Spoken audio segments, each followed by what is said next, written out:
I'm John Seymour. I'm a professor at Minnesota State Mankato.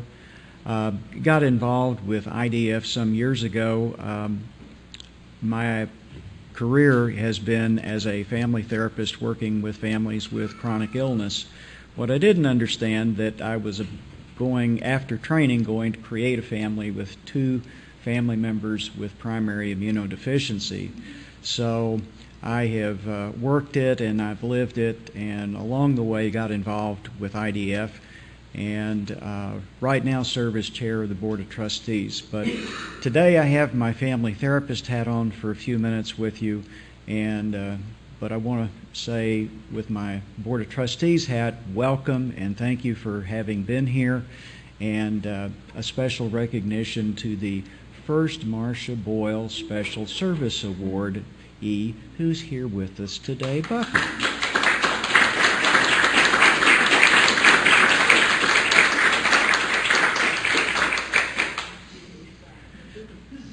So, it's not going to stop. Your fame and celebrity is forever. Every time I begin a presentation with about this topic, I begin with this line from Marie Cohen. She opened an article about the psychological effects of illness with this quote: "Illness does not ask, it demands." And so you all live in a world where aspects of illness have demanded of you, no matter what the day, no matter what the time, no matter what the place, no matter what the sense of fairness is of life, that illness demands, doesn't ask. And so all of that demand leads to a lot of stress. And I understand that, WAS, like some of the other primary immune deficiencies, there's a bit of a spectrum, that some are much more affected, some profoundly affected, some less affected, but what you all have in common is some things that create stress over time. It's not always an invisible illness, but much of the illness is an invisible illness. And it's stressful living the credibility. I think if you've been in other workshops, many people have talked about the effect of being told, well, you look fine today. Things look so good. And they are, but you may also be dealing with pretty profound problems. Difficulty in understanding the disease. I mean, this is an absolutely amazing time right now to see what the physicians and researchers are doing in this field, and the growth has just been so exciting to see in your understanding. And that last presentation's an example, but that's still a lot to go. And taking that amazing research and then applying it to how it will affect you or your family member, there's still much to be done. Primary immune deficiencies are unpredictable. And that is one of the things that makes the most stress in humans' life. We don't like things that are unpredictable. It does require regular treatment, so it doesn't go away. I'll never forget talking to my mom, who was an RN. I thought might know better, but talking to her on the phone, thank goodness it was long distance, and thank you, thousands of miles away, because she said, "John, you're talking as though your wife and daughter are going to have this all of their life." Well, it stays with us, doesn't it? And as treatments improve, as cures come forward, more and more of that will change. But for the most part, there are parts of these diseases that are going to stay with us. You already know it's expensive. And you realize that you are in a disease group that you begin collecting diseases, you have your own collection of specialized diseases that no one's heard of, because some of these lead to the other. So Then there's the genetic concerns that certainly in this community you've been acutely aware of. In other parts of the PI community, we're just now beginning to understand more of the genetic markers. But you've known all along that this is, deeply embedded in who we are, and can't get away from that. And the sense of loss of control. Boy, you're not in charge when illness is in charge. And from a psychological perspective, the two things, if you look at stress management literature, the two things that most stress humans are things that are unpredictable and things that take away our sense of control. So now we have the two biggest things on there, along with a half a dozen other things that can make living with a chronic illness very, very challenging. And to top it all off, fatigue. And fatigue is not only a condition that the person with the condition has. Fatigue often becomes a condition for those who are caretakers and family members and concerned others, because it takes a toll. But what are we going to do? Well, I know from my part of the field that stress tends to create either symptoms of depression or anxiety. Now, this is oversimplified, but we just have a few minutes, so we'll oversimplify today. But chronic stress tends to either shut us down and you get more symptoms of kind of depression, discouragement, energy, all those changes, or it tends to rev us up into that emergency fight, flight, run for your life, the saber-toothed tiger is going to get you. And so the body under stress tends to gravitate back and forth to one or the other. You may be a person who lives more in one than the other, or you may be the unfortunate one that has some of both or a lot of both.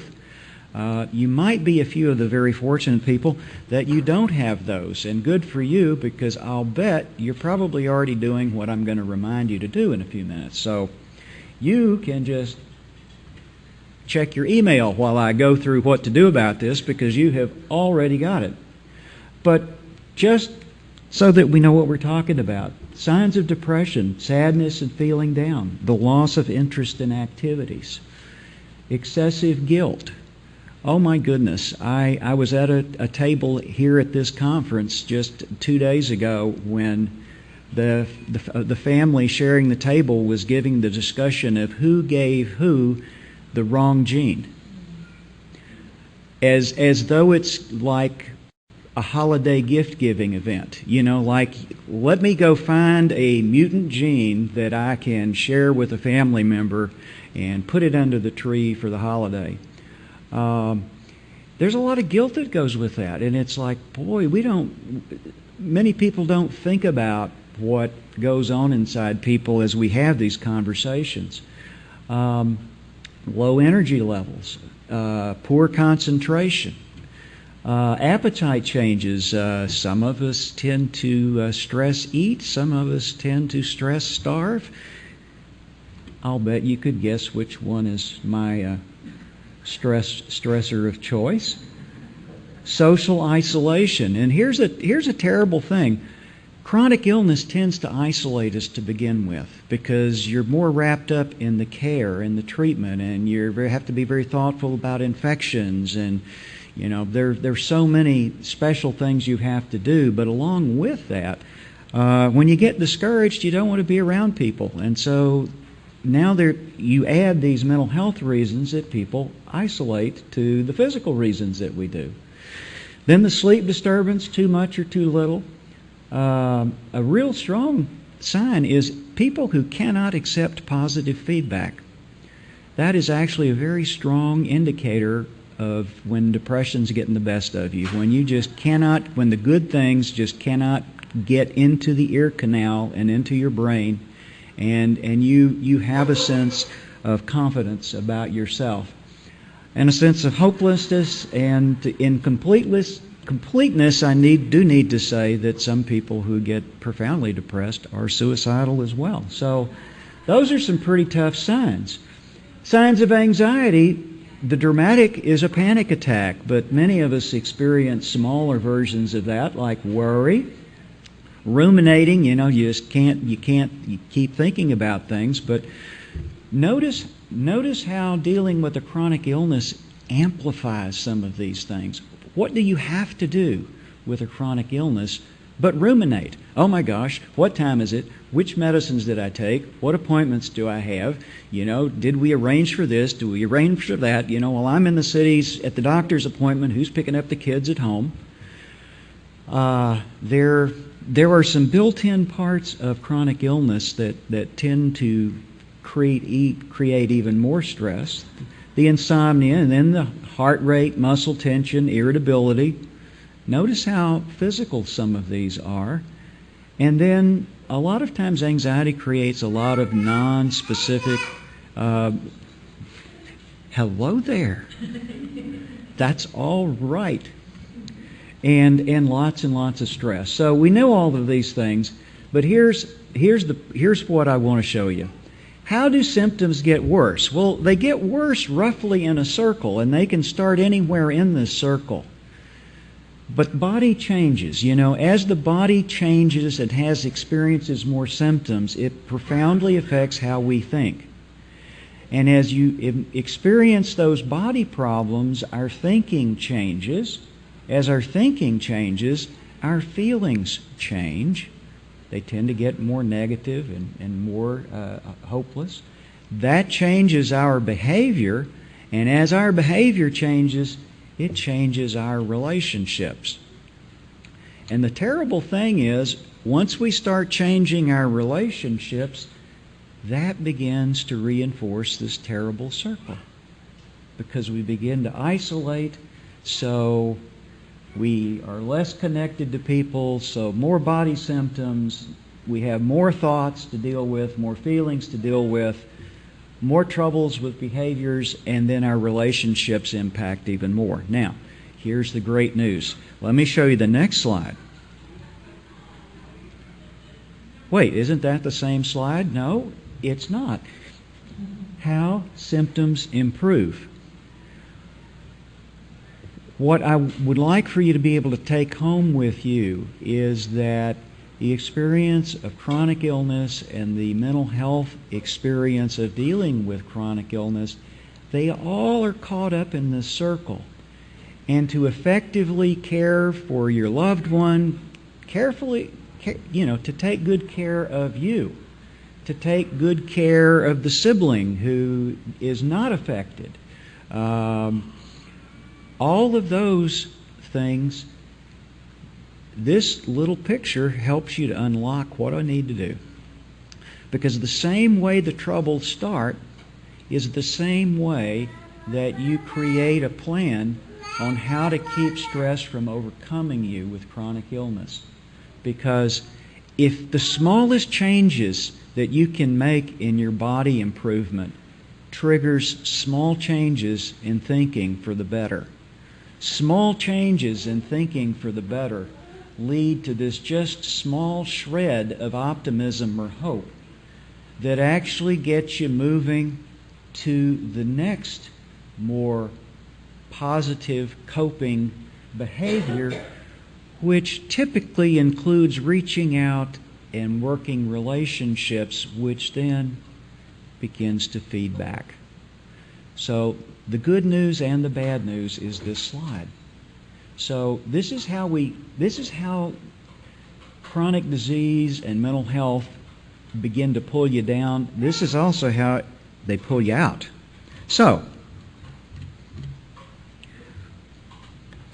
body changes. So everything you can do, whether you are a patient or a caretaker or a family member or a caretaker of other family members who are not identified patients, these ordinary things of sleep hygiene and nutrition and regular physical activity, being consistent in your medical care, your preventative care, and meditation and mindfulness strategies, stress management skills, all of those things are going to impact your body. And so now you've taken out that one thing. Thoughts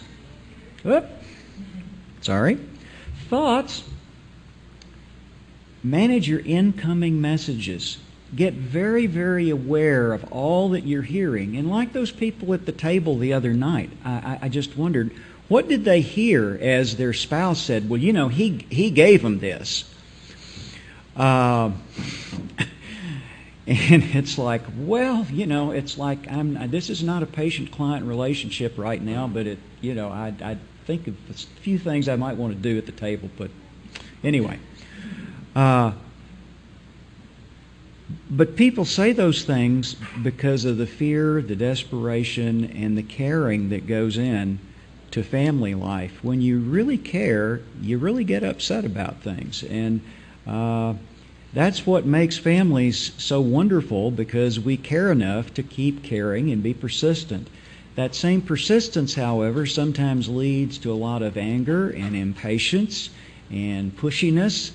And so how do we handle those messages in? And the next thing, how do you handle your incoming messengers? You know, who you hang with is going to tell you a lot about the messages you're taking in. So if you have a lot of family, friends, co-workers that tend to be understanding about chronic illness and tend to be supportive, it's going to be easier to be to feel supported. But when your messengers around you are saying, you did it, sometimes you might need a little help in managing the messengers. That's part of what keeps me in business, is as a family therapist, is trying to manage those messengers, because we're kind of stuck with these family members, and so we've got to figure out how to help them understand. The meditation and mindfulness strategies, the spiritual resources, whatever you use to help bring you the calm, that's going to make a difference for your thoughts. Remember, for feelings, remember to play. I mean, kids know this. Kids in pediatric units know to play, and we have people working with play with children in pediatric units, but remember, we're all just great big kids in older, getting saggier bodies. But the secret is kids blow off their stress with play. We stop playing because why? Because chronic illness is morbidly serious, and we have to stay serious, and we have to stay very focused. And yes, we do. And anybody who teaches at university and done all, I'm a pretty serious guy, but I also have to remember to play. Whatever your play is, the expressive arts, the creative arts, find something, journaling. Have a range of entertainment, and you have to get very creative sometimes with the time restrictions, energy restrictions, and money restrictions of having chronic illness. You're probably not going to go to every Broadway play opening on Broadway. So what are those alternatives? There's lots of things to do. And once again, do you see a theme? Meditation. Behavioral changes. Plan for each of these areas. What can you do in each? And the other thing is to set what I call Goldilocks goals for your behavior. Remember Goldilocks? Not too big, not too small, just right. Goals that are so huge we never achieve. When I set out to lose weight, and I'm going to lose 50 pounds, I'm going to sit down, eat a piece of cake, and think about how to start that process, or schedule starting that for tomorrow. If I make a decision, though, that I'm going to lose 2 ounces today, I can probably monitor my intake of water and so forth, and meet my goal, but do nothing to really address what I need to address. And so you want those Goldilocks goals for each of these. And with family, help families to understand, be supportive. And the two others just to mention. One, don't forget to care for others. One of the things that is healing is to continue to reach out to others in care even when you are exhausted, even when you've run out, because giving is one of those ways that we replenish ourselves. That said, don't forget the last one. Don't forget to set limits with difficult people. There are a few people that are just really difficult, and that again is where I sometimes help as a therapist, with people, with difficult people in their lives. So, what's your prescription for the rest of today? Each one of these things can dig a hole for you, but each one of these things is a rung and a ladder that moves you toward better physical health and mental health. With that, I need to stop, and thank you so much for inviting me, Samantha. It's been great to be with this group. Thank you.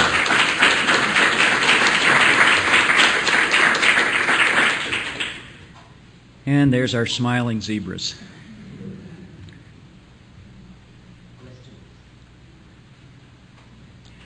My email is at the bottom. If you have other questions you want to follow up, feel free to do so. That picture is from the 1 month of the year that the fountain is not covered in 20 feet of snow in Minnesota. Being an old Houston boy who moved to Minnesota, it was quite a shock to move there, and now I'm going to retire there for the rest of my life. So but there's my email address, and thank you.